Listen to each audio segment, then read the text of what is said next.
My name is Michelle Johnson, and this is my informative speech on how to prevent the spread of infection while working in a hospital setting. Did you ever think that you could walk out of a hospital with an infection that you didn't have when you walked in? Well, for those of you who thought you couldn't, you can. Hospital-acquired infections are also known as non-synovial infections. Hospital-acquired infections are infections that are acquired within at least 72 hours after hospitalization, according to Mosby's dictionary. Staphylococcal infections, also known as staph infections, are the most widespread infections in United States hospitals, according to the Gale Encyclopedia of Alternative Health. But there are many more infections that can be contracted while being in a hospital, such as MRSA, VRE, C. diff, and tuberculosis. MRSA and VRE are both infections that are very hard to fight off. They are known as a superbug, and it is very hard to find an antibiotic that will kill them. When working in a hospital setting, in the process of preventing infectious diseases, you should be very well aware of your hospital's policy on proper protective equipment, such as what I'm wearing, and proper hand washing techniques, and watch for your signs, such as contact isolation signs, respiratory isolation signs, in order to protect yourself and to protect your patient. The most important thing while working in a hospital is washing your hands, and it is the most well-known way to prevent infection according to an Australian journal. Also, every hospital is well equipped with hand sanitizer, and before you enter a patient's room and before you leave, you should use it. That way you're not carrying an infection in, you're also not carrying an infection out. Another good way to prevent the spread of infection is to wear your gloves.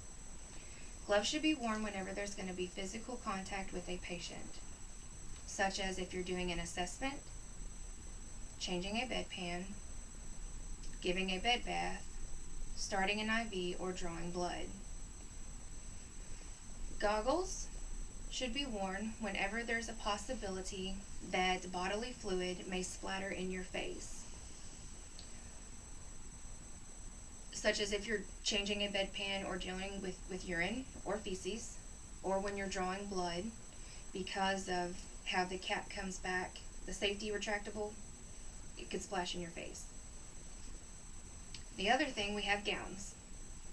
Gowns are worn when patients are in contact isolation. Contact isolation is where you can contract something from the patient by physically touching them, such as if they have staph in a wound, or if they have MRSA, or if they have scabies or lice.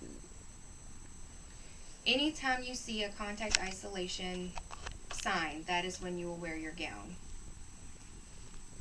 The last thing I have is the mask. This is also known as the duckbill mask. Masks should be worn in two different types of situations. The first being respiratory isolation, which is where you want to protect yourself from the patient. So if they have TB or MRSA of the lungs, you're not going to walk in there and contract it because you will have your mask on. The second is reverse isolation, and that is where you wear your mask to protect the patient from yourself.